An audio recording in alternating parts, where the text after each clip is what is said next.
Opa! Olá, gente! Boa noite! 8 horas em ponto. Olá, olá, boa noite. Estamos começando mais um aulão aí semanal. Olá, Amanda.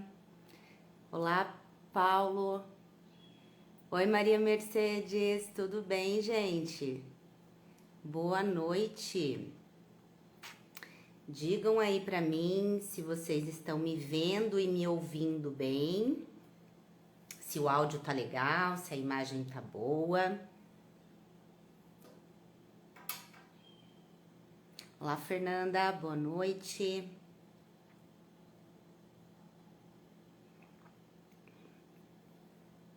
Oi, Thiago, tudo bem? Boa noite. Digam aí pra mim, gente, o áudio tá legal? Beleza, obrigada, Thiago. Som e a imagem ótimos, beleza, obrigada. Oi, Ilma, tudo bem?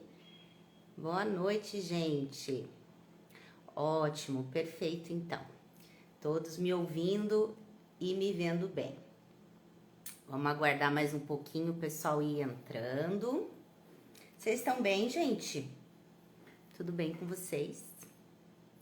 Confesso que ainda fico um pouco nervosa no comecinho dessas lives até, né? A gente engrenar um pouquinho mais. A gente fica meio com vergonha, né? Mas a gente vai se acostumando com esse negócio aqui, né? Com esse negócio do digital. Tem gente nova aqui, a Amanda, por exemplo, eu não me lembro, posso estar enganado, mas não me lembro de ver você em outras lives. Tem gente que a gente já conhece, a maioria aqui, o Thiago, a Maria Mercedes, né? Já são pessoas que já me acompanham mais, a Ilma também, tá sempre nas minhas lives. Mas volta e meia surgem seguidores novos, na verdade todos os dias, né? Acaba entrando um número novo aí de seguidores que ou vem lá do meu canal do YouTube, né? Ou me encontram por aqui de algum jeito aí, né? Ó, Tati Padilha, seja bem-vinda, não me lembro também. Então, sempre vai chegando gente nova, né? Isso é legal aqui do Instagram, sempre movimentando. E aí é importante sempre esse comecinho, que eu sempre acabo conhecendo as carinhas de vocês, né? Saber quem já tá mais tempo comigo e já me acompanha, de vocês que ainda não me conhecem. Então é sempre importante para mim que eu me apresente um pouquinho, é sempre muito breve as minhas apresentações, só para você entender da onde que eu surgi e quem eu sou, né? Então eu sou Roberta, né? Me chamo Roberta, eu sou aqui de Curitiba. A minha formação é nutrição. Eu atuo na área de casa de repouso desde 2009, entrei nessa área como Nutri, depois fui RT de algumas casas aqui de Curitiba.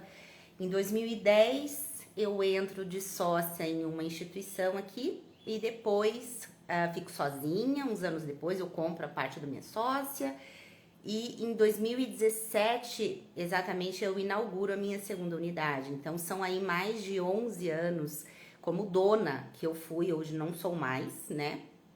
Tive que fazer escolhas, nem sempre são fáceis, mas tem momentos que a gente precisa decidir, né? Que rumo que a gente toma. E o que me fez vir para essa área aqui no digital e trazer conteúdo para isso é porque realmente eu não vi, até hoje, na verdade, não conheço perfis assim que são voltados aos donos, sabe? Ou donos ou pessoas que querem entrar na área, né? Que querem abrir uma instituição. Então, eu sinto uma escassez muito grande de conteúdo mesmo, sabe? Então, foi a partir daí que veio essa ideia, né? De trazer conteúdo para vocês aqui, realmente voltado para dono e para quem quer abrir, né? Para sanar dúvidas, né? Trazer soluções de tantas coisas que a gente passa ao longo da nossa jornada, que eu passei por muitas coisas sozinha mesmo, assim, né? Que até há anos atrás era ainda muito menos falado do que é hoje, tinha ainda muito mais preconceito do que tem hoje. Então, realmente, eu senti muita necessidade de trazer para cá. E aí foi assim que foi surgindo, né? Surgiu aqui esse perfil, surgiu lá o meu canal no Instagram, no YouTube também, onde eu coloco vídeos lá também semanais. Então, a intenção é essa, né? É tentar trazer mais conhecimento e mais informação para esse mundo, para que quem entre na área ou esteja prestes a entrar ou já esteja, que realmente tenha mais preparo antes de entrar, sabe?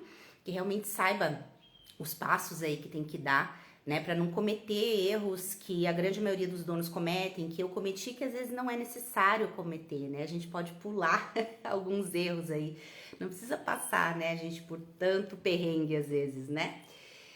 Então é isso, e aí surge a ideia desses aulões aqui, né? Então, se você é novo aqui, tá entrando, não me acompanhou nas outras lives, né, nos outros aulões, eu te convido a ir ali no meu feed, né, no meu perfil, assistir as outras lives, elas estão salvas ali no perfil, então assim, é bem legal o conteúdo que eu dei lá também, é tudo, eles vão se alinhando, entende? Então um meio que complementa o outro, é interessante que você assista os outros também para ter um parâmetro geral aí de tudo, tá bom? E hoje, nesse aulão, eu fico sempre antecipadamente, né, pensando no que eu vou trazer para vocês e no que é importante da gente falar. O tema de hoje é bem importante, eu coloquei aí, né, no título, que é como a relação entre grau de dependência, número de idosos e quantidade de funcionários pode interferir nos teus resultados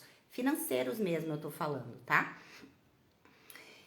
Então esse é o tema que eu decidi trazer hoje. Por quê? É uma questão que sempre me perguntam muito. Ah, Roberta, esse número, quantos funcionários eu tenho que ter para X número de idosos?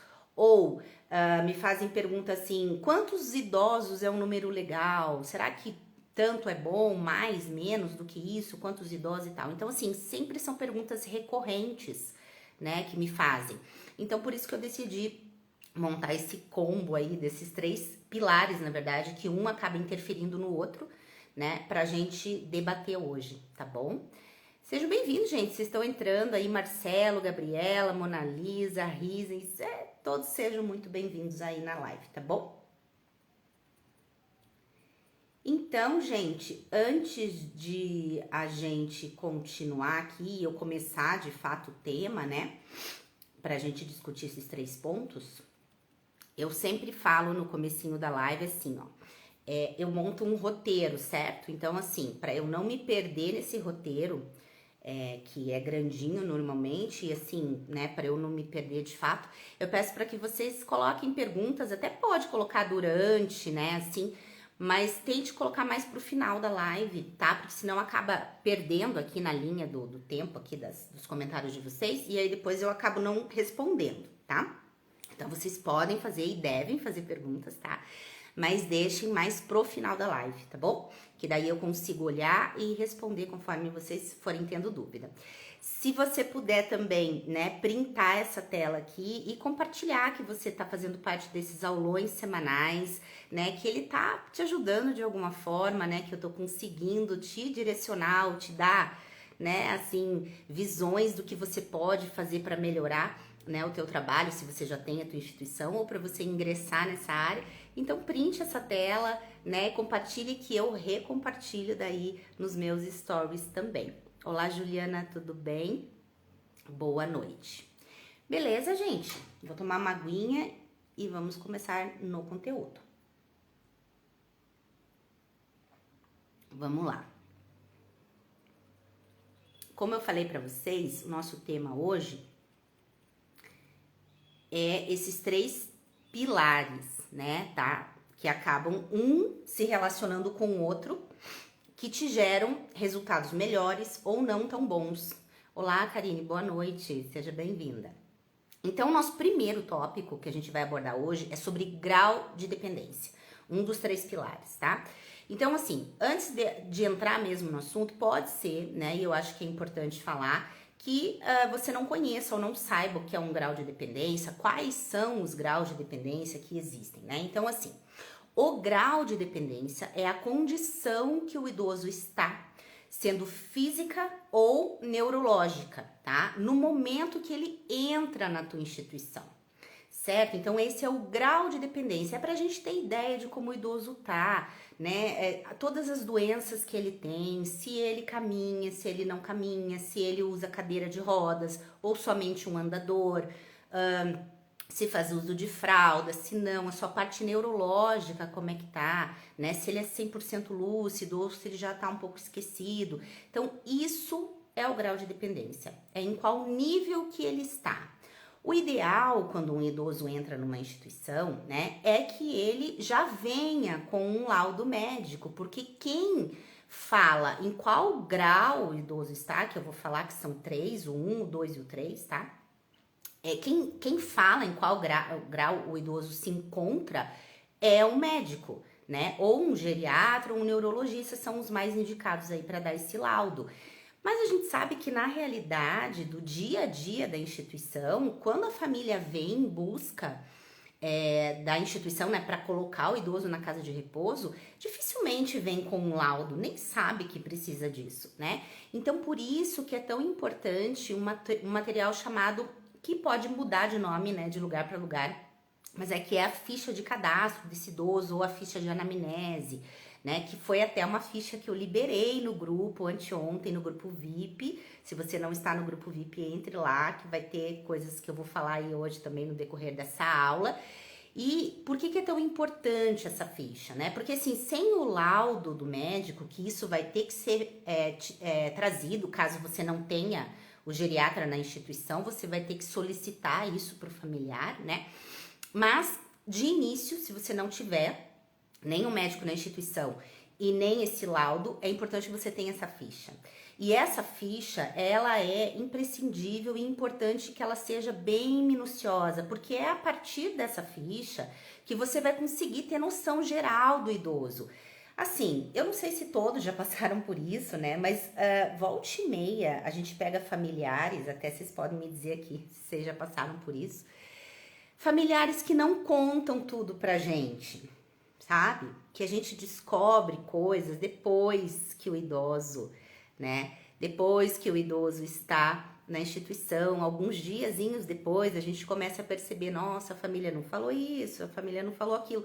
Acabam omitindo algumas coisas da gente, né? Então, é importante que seja uma ficha bem completa, que aí vai ticando ali, tem isso, não tem isso, tem aquilo, não tem aquilo, para você ter uma ideia geral e se realmente você tem condições de atender esse idoso, né? Porque assim, às vezes a família, verdade, né, Sueli, viu? Às vezes você tá com a família ali no telefone ou num primeiro contato, ali meio que já definindo a vinda, né, do idoso para tua instituição, e eles são bem superficiais. Ah, ele come sozinho. Ah, não, ele até vai no banheiro. Não, usa fralda, mas não faz na fralda, não, e tal. E te passam algo completamente diferente do que é de verdade, né? Então, assim, nesse momento de preencher tem que ser feito. Eu sei que dá trabalho, é uma ficha bem longa que eu coloquei lá pra vocês no grupo, quem tá no grupo, né? É uma ficha bem extensa, mas é muito importante que seja preenchida, porque vai que você não atende de repente aquele comprometimento. Então, né? Você tem que ter algo realmente que te respalde ali em tudo que esse idoso tem. Então, o que são os graus de dependência? Como eu falei, são 3 que são determinados pelo médico, mas através dessa ficha, e depois que a gente já tá na área, já trabalha e tudo mais, a gente só de olhar um pouco o idoso e saber um pouco sobre ele, a gente meio que já sabe qual é o grau que ele tá, né? Mas ainda assim, você vai precisar do laudo médico, tá? De qualquer forma, é um documento obrigatório. Então, vamos lá. O grau 1 a gente meio que já subentende que é um idoso mais independente, tá? Então, assim, realmente ele tem que ter a sua parte lucidez preservada. Então, ele tem que ser um idoso lúcido, que ele compreenda tempo, espaço, onde ele está. Ele vai assinar o próprio contrato, né? Esse contrato de prestação de serviço com a instituição, tá? Então, ele sabe para onde ele está indo, ele tem consciência. E talvez ele faça uso de algum equipamento de autoajuda, uma bengala, um andador, até mesmo uma cadeira de rodas pode ser, mas a sua parte neurológica tem que estar 100%, tá? Esse é o grau 1, tá bom? O grau 2 já é aquele idoso que requer um pouco mais de auxílio, tá? Até 3 atividades do seu dia. Então, ele pode precisar de ajuda para banho, né? Às vezes, para alimentação, para ir ao banheiro, que ele não consegue ir sozinho, entende? Então, assim, são poucas limitações. E com relação à parte neurológica, ele pode ser lúcido ou ele pode ser já com algum comprometimento, alguma demência ou até um Alzheimer mesmo, mas sob controle. O que é sob controle? É aquele idoso que está bem no começo da demência, que ele toma um medicamento, mas aí ele ainda compreende grande parte das coisas, reconhece as pessoas, entende? É bem aquele estágio inicial, tá? E o grau 3 é aquele grau de extrema já com grande comprometimento, que na grande maioria das vezes já depende para absolutamente tudo, né? Então, assim, de alimentação, de higiene, de banho, né? De troca de fralda, e não tem mais compreensão das coisas. Então, já é aquele idoso num nível mais avançado, né? Então, assim, não consegue ter diálogo, não consegue dizer se quer alguma coisa ou não quer, se tá com dor ou não, se tá com fome ou não, sabe? É esse idoso, tá? Ele pode ser mais acamado, porque eu até falo que o grau 3, na verdade, ele pode ser até meio que subdividido, assim. Porque você pode ter um grau 3 de um idoso que ainda se ajuda em algumas coisas, mas a parte neurológica tá totalmente já assim, sem... Eu tive um idoso bem assim, você olhava para ele, você não dizia que ele tinha Alzheimer, mas quando você falava com ele, você falava A, ele respondia Z, sabe? Assim, você não conseguia dar comando nenhum, ele não tinha compreensão alguma de absolutamente nada. Então, já é aquele idoso que depende mesmo, porque senão não vai comer, não vai tomar água, não vai no banheiro, vai fazer em qualquer lugar as necessidades, coisas assim, tá? Então, esses seriam os 3 graus. É importante eu falar isso no começo, porque talvez, né, existam pessoas aqui que não saibam que existe grau de dependência e eles são subdivididos entre esses 3 graus. Ai, gente, não quero estar falando muito rápido. Eu pego pra falar, começo a falar e não paro. E aí? Já me perguntaram uma vez se uma casa de repouso pode ou obrigatoriamente tem que pegar todos os graus. Não, a decisão por qual grau você vai trabalhar, se você vai trabalhar todos ou só um grau, ou enfim, isso é uma decisão sua, tá? Então, assim, não há nada que te obrigue a ficar com nenhum idoso dentro da tua instituição, tá? Assim como também não há nada que te obrigue a pegar algum idoso ou permanecer com algum idoso. Então, é uma decisão de cada dono, tá? Era uma decisão minha, por exemplo, eu sempre preferi, era um perfil meu, atender idosos mais comprometidos. Era algo que eu gostava mais, né? Assim, gostava e gosto, né? De idosos mais comprometidos, acamados, com sonda, com Alzheimer em níveis mais avançados e tal. É algo que eu, Roberta, preferia. Mas isso é totalmente opcional. Então, você pode, de repente, por exemplo, eu conheço uma dona aqui em Curitiba de uma casa, ela só atende grau 1. Então, ela não recebe nem 2 nem 3. Se o idoso evoluir, ela não vai ficar. E isso tem que estar escrito aonde? Isso tem que estar escrito no contrato, tá? Então, assim, como não há nada que te obrigue a ficar, mas você tem que estar munido de provas ou de documentos que digam que você não vai atender se mudar de grau, tá bom? Por exemplo, eu atendia grau 3, muito comprometidos, mas eu não atendia com traqueostomia e nem que precisasse aspirar e tudo mais. Eu até falei em outras lives, agora eu não lembro qual dessas antigas que eu falei, que é porque aqui em Curitiba, se eu fosse ter um idoso que precisasse aspirar e tal, eu ia precisar ter enfermeiro padrão. E eu nunca tive, aqui não é cobrado, tá? E aí, pra mim, não era interessante, de repente, às vezes, eu quase nem tinha procura de idoso assim, mas quando tinha, e eu tinha uma vaga, não era assim interessante eu pegar, porque eu ia ter que contratar um profissional, né, com valor alto pra manter, por causa de um idoso. Então, assim, Para mim, não. Então, eu não atendia, tá? E se acontecesse de evoluir para isso, né? Se fosse evoluir para uma tráqueo e tudo mais, isso já estava no meu contrato, que eu também não ia dar continuidade ao atendimento, porque a minha instituição não tinha a estrutura adequada para atender esse comprometimento, tá? Então, isso estava no meu contrato. Então, da mesma forma, vocês, se você não quer atender idoso assim, aconteceu de evoluir para uma situação assim, né? Você tem que estar com isso muito bem explicado para todo familiar que entrar, né? Que se evoluir para alguma situação tal, você não atende. Eu tive um único caso de um idoso que morou comigo por quase 3 anos e aí ele hospitalizou, né? Não tava bem e tal. E ele, teve que colocar uma tráqueo e ele tava para sair do hospital com a tráqueo, ele não conseguiu tirar. E aí o filho veio ali falar comigo e tal, daí eu falei, olha, realmente, né, então eu não tenho condições, a minha casa não tem, né, estrutura, a gente não tem o profissional adequado para essa situação, então eu te dou um prazo. E aí isso tá lá no contrato, né, um prazo e tal, para que a pessoa procure um lugar que tenha as condições e os profissionais adequados para atender aquela situação, tá? Então, você não é obrigado a atender nada, mas você precisa deixar isso muito bem claro, tá bom? E principalmente no contrato, sempre documentado, tá? Sempre documentado para que você não tenha lá na frente nenhum problema. Porque o que acontece? Às vezes, a gente fala com o familiar e os anos passam, né, gente? Os anos passam, o idoso tá bem, tá tudo certo.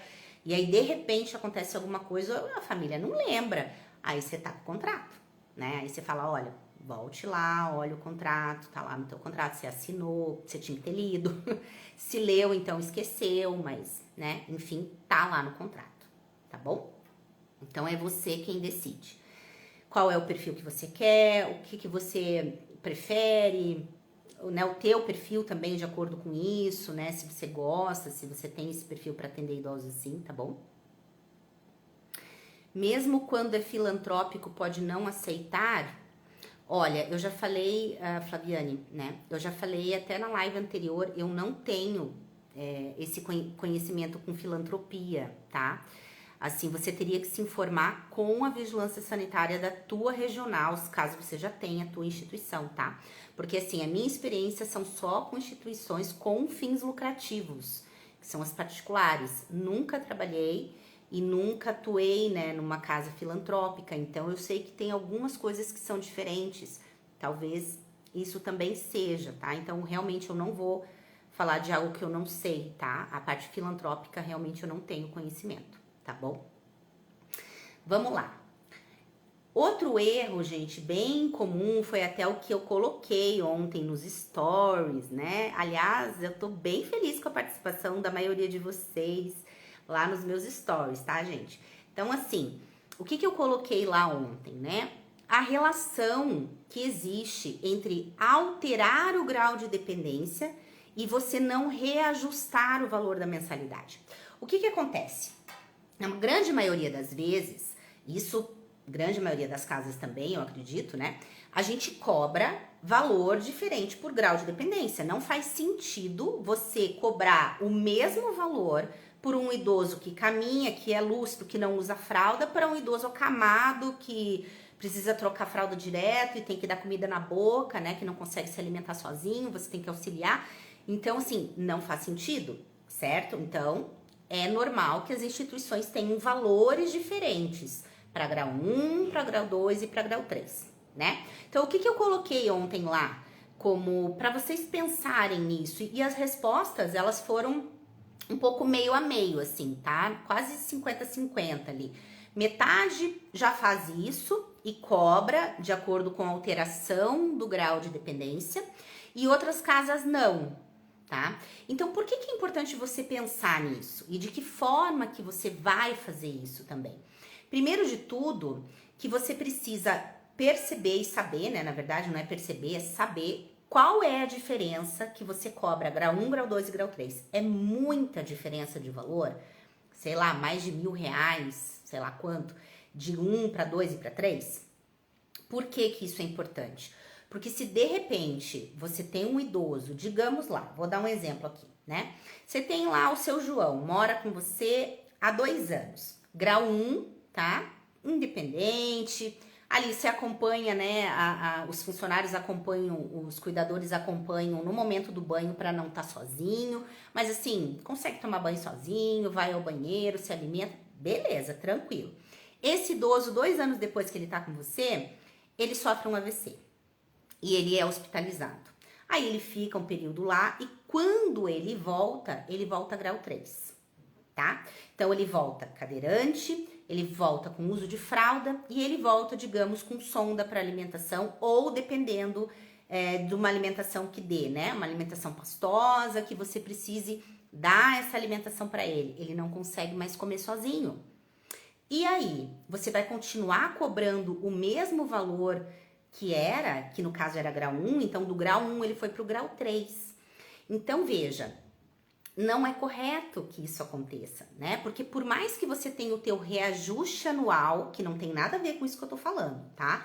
Por mais que você tenha o teu reajuste anual, muito possivelmente no momento que você chegar nesse reajuste anual, você não vai conseguir repassar o valor todo. Então, ele vai continuar sendo um idoso grau 1 para você.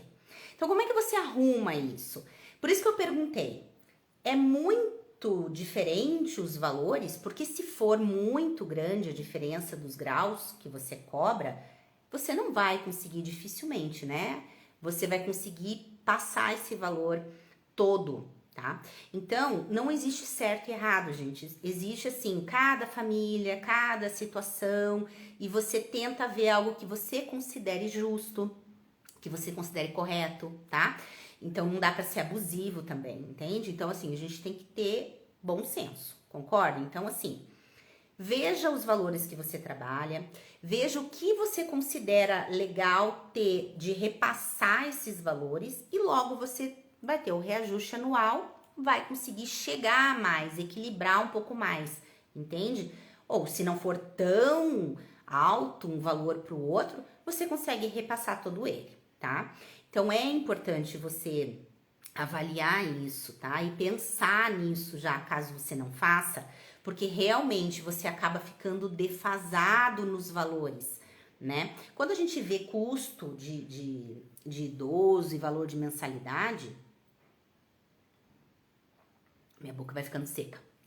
Quando você vai vendo, estudando mais sobre isso e pensando nos teus valores e tudo mais, a gente quando define custo, a gente não faz grau 1, grau 2, grau 3. A gente faz o custo do idoso, né? Mas a gente sabe que não é correto cobrar o mesmo valor de grau 1 para grau 3. O grau 3 depende muito mais, além do que, né, conforme você vai tendo mais grau 3, você tem que dar uma ajustada na tua equipe. Então, te gera mais custo, né? Te faz subir aí os teus gastos. Então, tudo isso tem que ser pensado, tá bom, gente?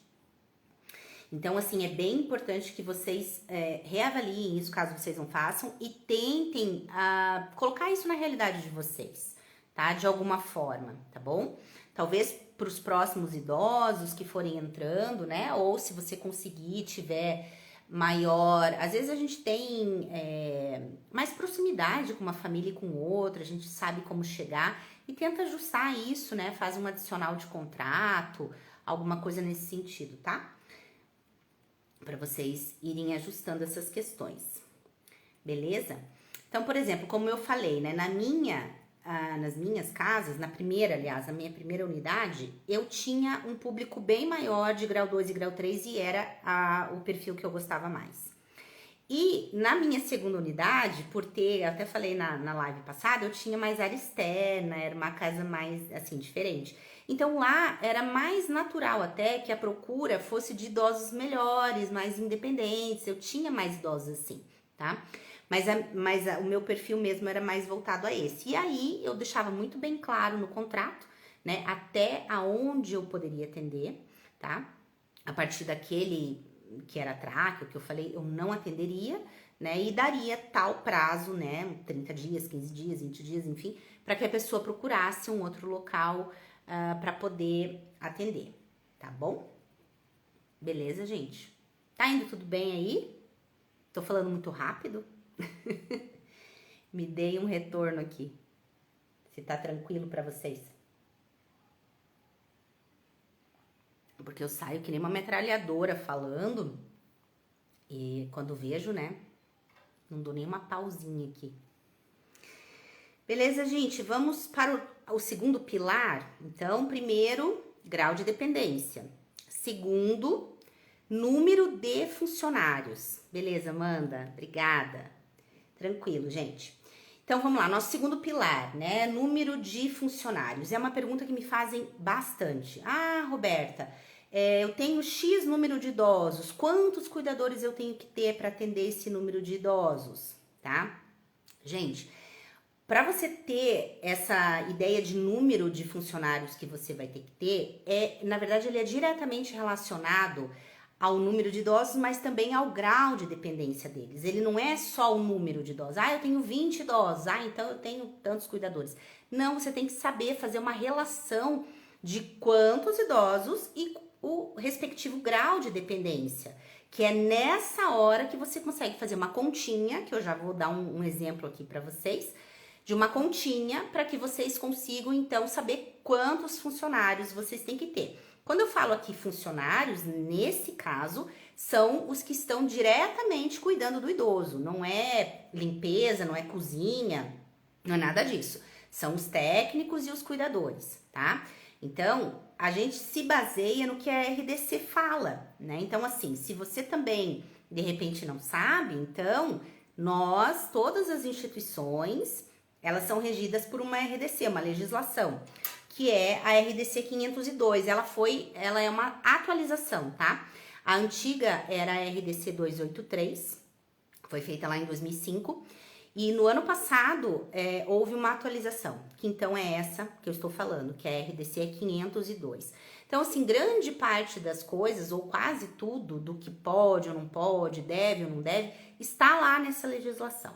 Então, lá fala que a conta que você tem que ter é essa assim, ó. Por exemplo, se você tem 20 idosos, grau 1, então você tem que ter um cuidador. E lá eles falam cuidador, tá? Que é o que eles consideram obrigatório, tá bom? Cuidador, né, RDC. Então, um cuidador para cada 20 idosos grau 1. Grau 1, aquele idoso com autonomia, beleza? Que eu já falei. Depois, um cuidador para cada 10 grau 2. Então, grau 2 é aquele que precisa de auxílio ali para 2 ou 3 atividades do seu dia, tá? Beleza? E o grau 3 é um para cada 6 grau 3, tá? E aí, como é que você faz essa conta se você tem uma mescla aí de idosos? E, na verdade, até abrindo um parênteses aqui, isso que é o ideal, tá? É você tentar mesclar o máximo que você puder esses graus de dependência, para que você não fique só com grau 3. Ah, mas eu não posso atender só o grau 3? Sim, você pode atender o que você quiser, mas é importante que você saiba que isso vai te fazer com que você tenha que ter, né, mais funcionários e você precisa repassar isso na tua mensalidade, tá? Então não há problema algum, você pode ter 30 grau 3 se você quiser, mas daí é um cuidador para cada 6, então, entende? O ideal é tentar mesclar. Nem sempre é fácil, eu sei disso.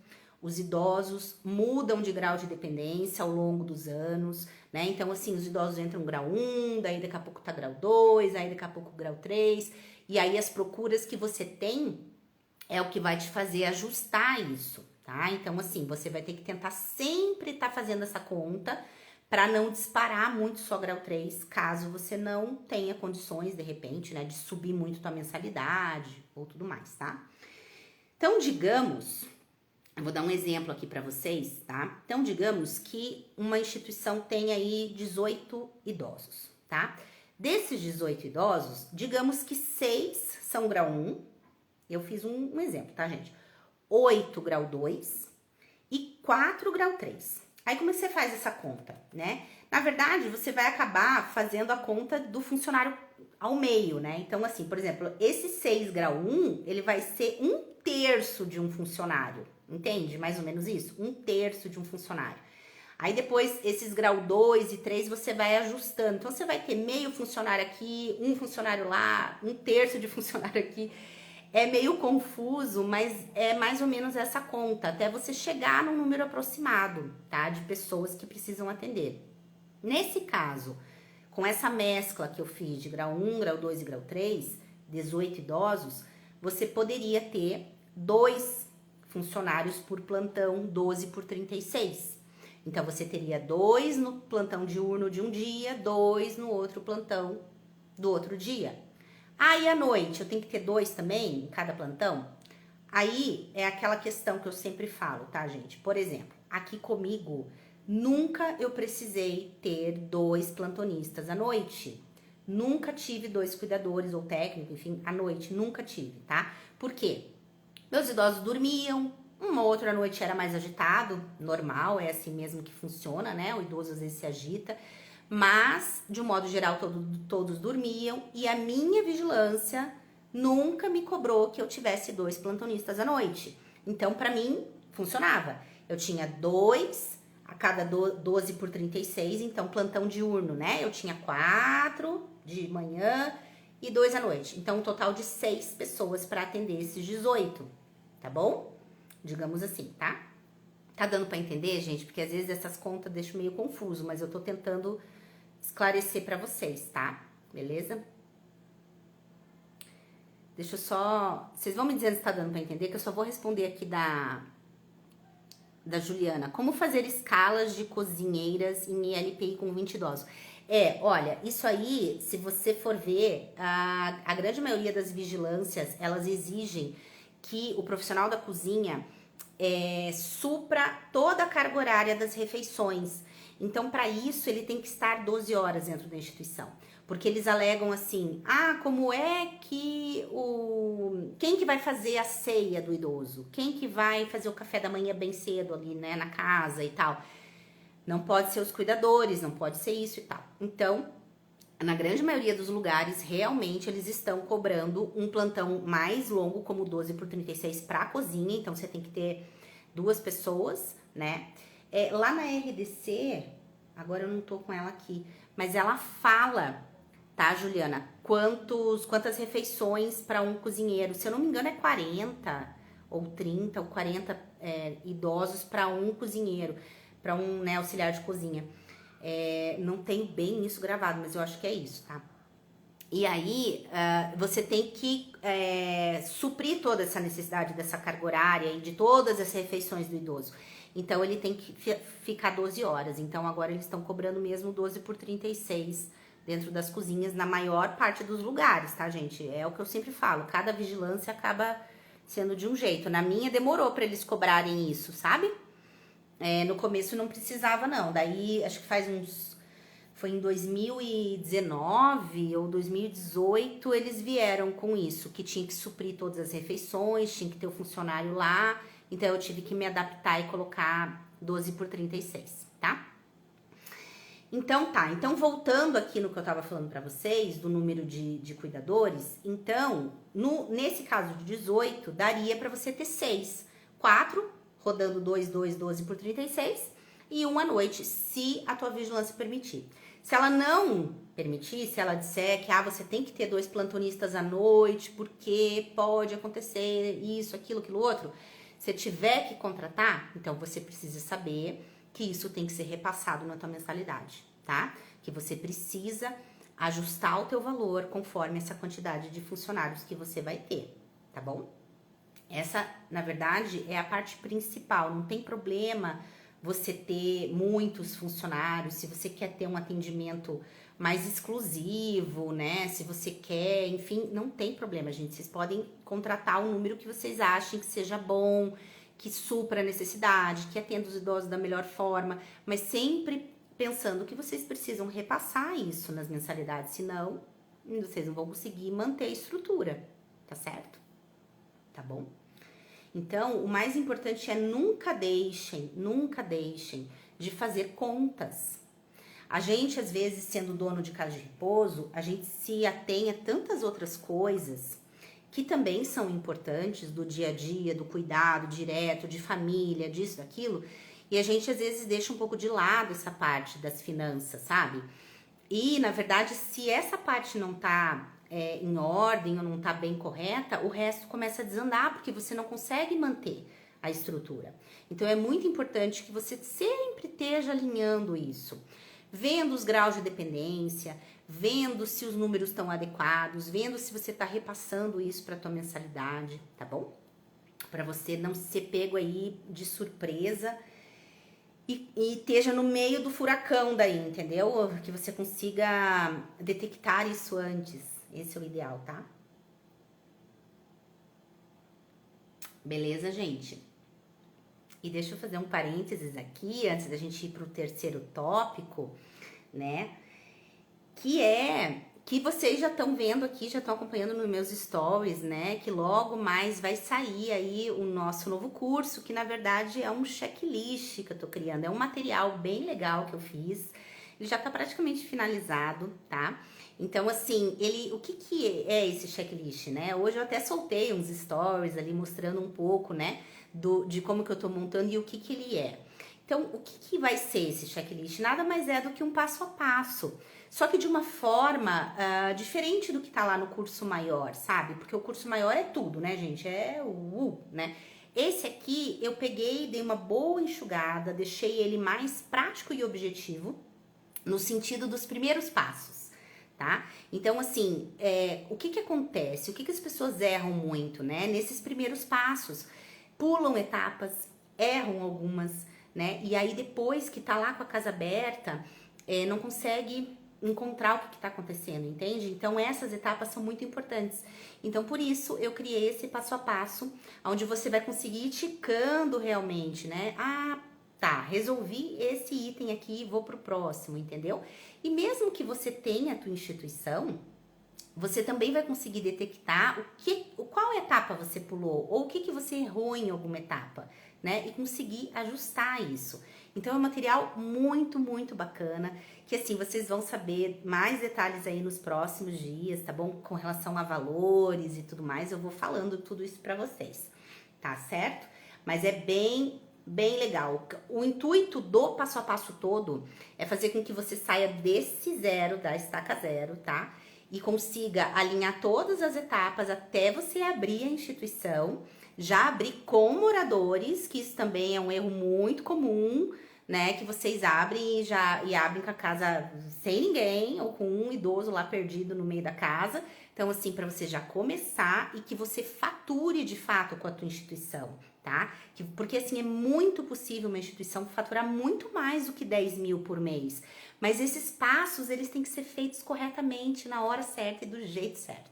Tá bom, gente? Mas eu vou falando para vocês nos próximos dias, tá bom? Então, eu só peço para que vocês não percam os detalhes e tal, que você entre no grupo VIP. O grupo VIP, o link, se você não estiver, tá lá na minha bio disponível, tá? Lá vocês vão saber no grupo bem certinho tudo que tá acontecendo para não ficar fora e nem, né, fora das coisas como é que vão acontecer. E eu vou estar ali falando nos stories também, tá bom? Vamos lá ao nosso último pilar, que é o número de moradores. Então também, uma pergunta que me fazem muito. Nossa, quantos idosos é um bom número? Né? Me perguntam assim, Roberta, 20 idosos é bom, 10 idosos é bom, 15 idosos é bom. Existe um número bom, gente? Será que existe um número ideal de moradores ou não? Então, assim, o que eu sempre costumo responder? Não. Não existe. O que existe é o que você quer. Porque assim, você tem que saber o que você quer com a tua instituição. Às vezes você quer atender um número menor de idosos, você não tem grandes ambições, o que você deseja lucrar ou até faturar, né? Porque o que você deseja, melhor falando, o que você deseja retirar de prolabore seu, né? E o que você deseja lucrar pode ser algo mais, assim, um valor mais tranquilo, mais baixo, e tá tudo bem pra você, essa é a tua vontade, é o teu sonho, e tá tudo certo. Ou não, você tem sonhos maiores, você deseja mais. Então, isso está diretamente relacionado ao número de idosos. Por quê? Quando você tem um número muito pequeno de idoso, o que é um número pequeno? 10 idosos, 11, 12, 13, até 14 aí, eu posso te dizer que são números pequenos. Quando você atende classe C nesse número, Diferente de classe A, que daí você tá cobrando um valor super alto, então você ganha, né? Mesmo tendo poucos idosos, você ganha bem. Mas quando você atende um número pequeno, numa classe mediana, assim, uma classe média, o que acontece é que você trabalha muito justo financeiramente. Porque eu também já falei isso outras vezes, que ao longo de 12 meses, não é sempre que você vai ficar com 10, 11 ou 12, quer dizer, com a tua capacidade total preenchida. Você vai ter vaga. Você vai perder idoso, vai falecer, algum idoso não vai se adaptar na tua instituição. Isso é normal de acontecer. Então, você não pode contar que você vai ficar o ano todo 100%. Vai acontecer de você ficar, às vezes, ocupado, vai acontecer de talvez demorar um pouco. Então, você não pode achar que vai ser sempre esse número. E esse é o erro da grande maioria das pessoas. Então, quando você tá numa casa pequena, sem condição de ampliação, porque pode ser o caso que você possa ampliar, daí tá tudo certo, né? Mas que você não tem espaço para ampliação, então você tem que analisar o que você deseja. Você quer viver desse jeito? Isso que você vai retirar vai estar bom? Quanto você vai cobrar? Você tem que fazer esses pensamentos aí, ter essa ideia aí para você ajustar, né? E aí você para pensar. Se você tem 14 idosos e de repente você vai para 18, digamos, vai aumentar muito. Realmente vocês acham que aumenta muito o custo de 14 para 18? Assim, com comida, com banho, com, sei lá, gente, com água, luz, com... Vocês acham que aumenta muito? Às vezes de 14 para 18, você pode pegar esses 4 a mais, grau 1 ou grau 2. Muitas vezes você nem vai precisar de mais funcionário, ou se precisar, você precisa de mais um, de repente faz 6 por 1, você coloca num horário meio alternativo aí. A grande maioria, então, praticamente vai ser só lucro para você, de 14 para 18. Então, essas coisas vocês têm que pensar. A mesma coisa, se você tem 17, 18 e você pode partir para 21, 20, 21, é quase a mesma coisa. Você praticamente não vai precisar contratar, ou se não, um funcionário, e o resto é tudo lucro. Então, se você pode ter 14 ou 18, com quase o mesmo número de funcionários, porque vai de acordo com o que eu falei ali, grau de dependência e tal, é melhor que você tenha 18, né? Então, mas isso tem que ser pensado antes, de acordo com o tamanho da tua casa e tudo mais, tá? Então, não faz tanta diferença assim você ter 14 ou 18 no geral, entende? Vai praticamente tudo, o valor praticamente vem todo como lucro para você, tá? Certo? Você pode, de repente, contratar só um funcionário, já dá conta desses 4 a mais que entrou, se for grau 1 ou grau 2. Então, a grande maioria das pessoas não pensam nisso, né? Então, assim, definem um número lá. Eu tenho muitas pessoas que vêm falar comigo que tem 10 idosos. 10 idosos, é muito difícil você ter uma margem de lucro boa em cima. É difícil até de você tirar um resultado bom aí de prolabore para você. Vai ter mês que você vai conseguir tirar, vai ter mês que não.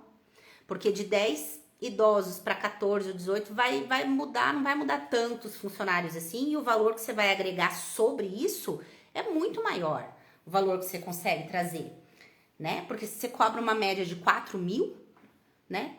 Entende? A diferença, 16 mil, é muito dinheiro, gente. Que daí você vai ter um funcionário a mais, só 2 funcionários, o resto tudo entra como lucro para você. Então pensem, tudo isso tem que estar alinhado. Então são os 3 pilares que eu falei que são bem importantes hoje, né? Para vocês pensarem de verdade. Com relação ao grau de dependência, então reavaliem se vocês não fazem reajuste de acordo com a alteração de grau. Isso é bem importante de vocês tentarem inserir na realidade de vocês, tá? Para vocês não ficarem defasados e isso afetar, né, a tua parte financeira.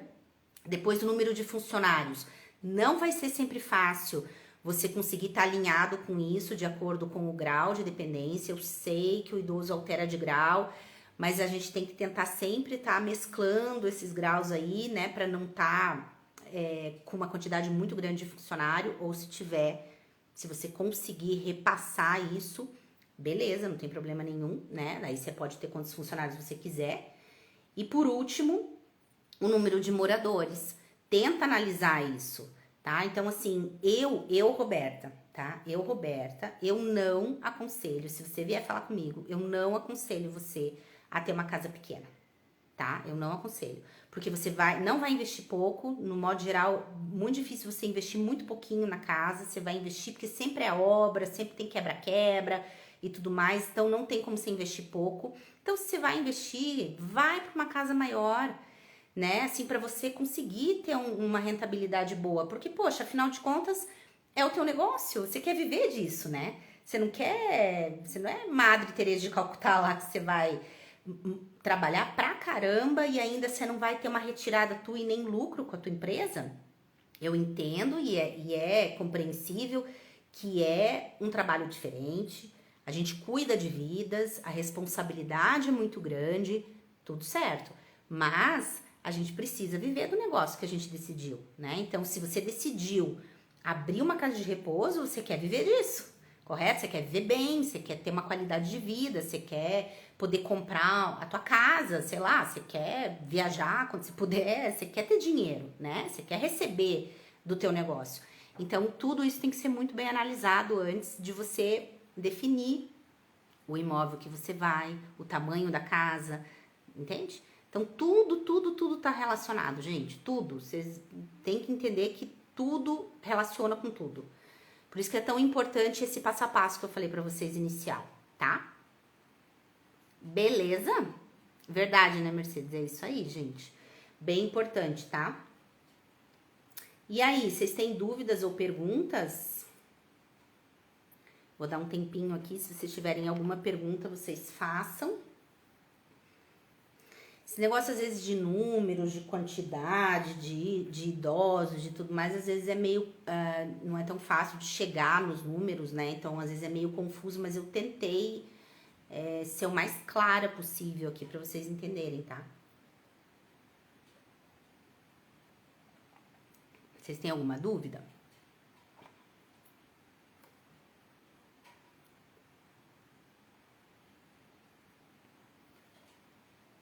Vou dar um tempinho aqui pra vocês. Se vocês tiverem alguma pergunta, vocês coloquem aqui pra mim. Essa live vai ficar gravada, tá, gente? Assim como as outras ficaram, tá? E aí, de repente, se você tá assistindo essa live aqui depois, não ao vivo, e se você tiver alguma dúvida, aí você pode deixar lá as perguntas que eu respondo, tá bom? Vocês não têm pergunta? Que excelente!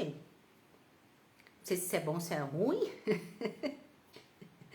Prefiro achar que seja bom, que vocês não têm dúvida nenhuma.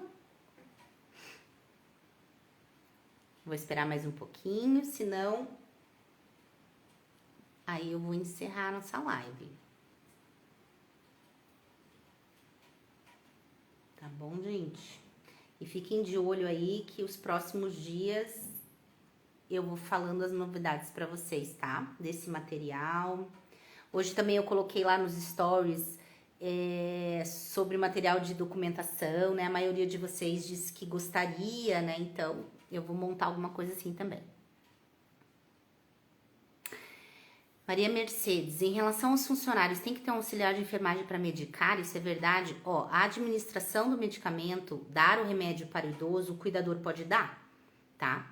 Não tem problema. A separação do medicamento, aí sim tem que ser feito ou pelo responsável técnico ou pelo enfermeiro, caso você tenha na instituição, tá?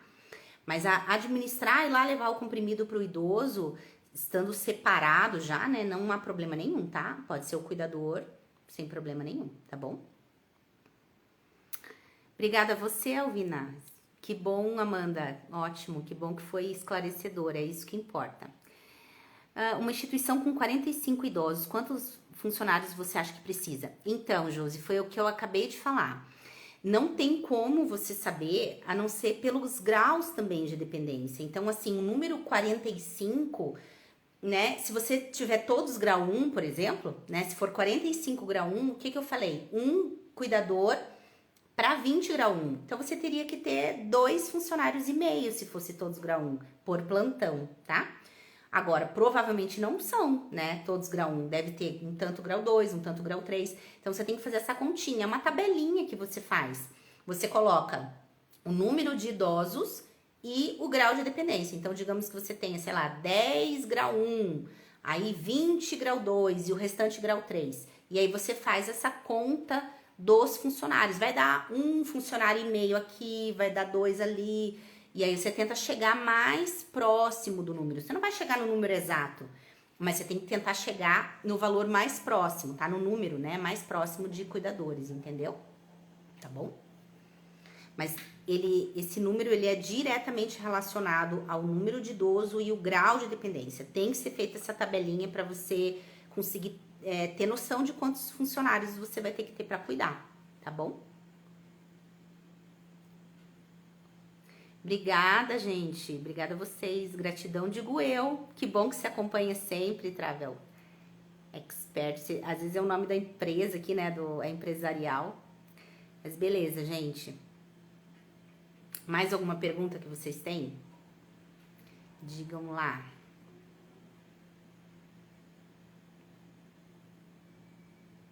Gosto de valores. O cuidador já tem um piso salarial? Não.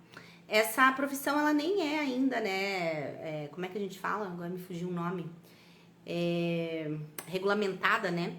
Na verdade, isso depende muito se você é vinculado a algum sindicato ou não. Hoje em dia, nenhuma empresa precisa ser vinculada a sindicato, então isso é opcional. Se você não for vinculado a sindicato, você tem que falar com o teu contador, né? Que você tem que dar o piso salarial, definir um piso. E se você vai dar alguma bonificação, se você vai dar insalubridades, né? Se o teu ambiente de trabalho é insalubre ou não, depende dos graus que você atende aí, da complexidade, né?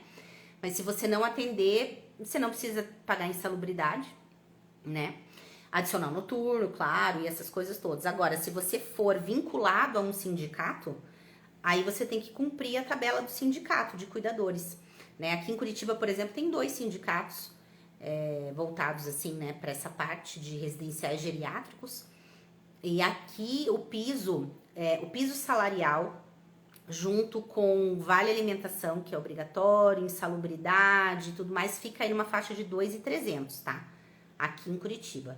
Vale transporte, vale alimentação, insalubridade, né? Sem adicional noturno, só se o funcionário for de dia. Aí, se for à noite, tem mais o adicional noturno. Mas gira em torno disso. Mas depende se é vinculado ou não a sindicato, tá bom? Estamos sempre tentando, mas a vigilância aceita a quantidade? Como assim, Josi? O que você quis dizer? De funcionários? Então, é isso que se for de funcionários que você tá falando, é isso que eu tô dizendo, né? Vai de acordo com a vigilância. Infelizmente, aqui, como eu disse, eu nunca precisei ter 2 cuidadores à noite. E mesmo às vezes sendo noites mais agitadas, acontece, né? De uma noite ser mais agitada e outra menos, mas nunca foi, sabe? Sempre deu. A maioria das casas são assim aqui em Curitiba. Depende muito aí, mas é o que eu falei. Se você vai ser obrigada a contratar, se a tua vigilância determina que sim, você de alguma forma, você vai ter que repassar isso para os teus valores, né? Porque como é que você vai conseguir manter a tua estrutura se você não repassa os custos que você tem, né? Aí não tem jeito, né?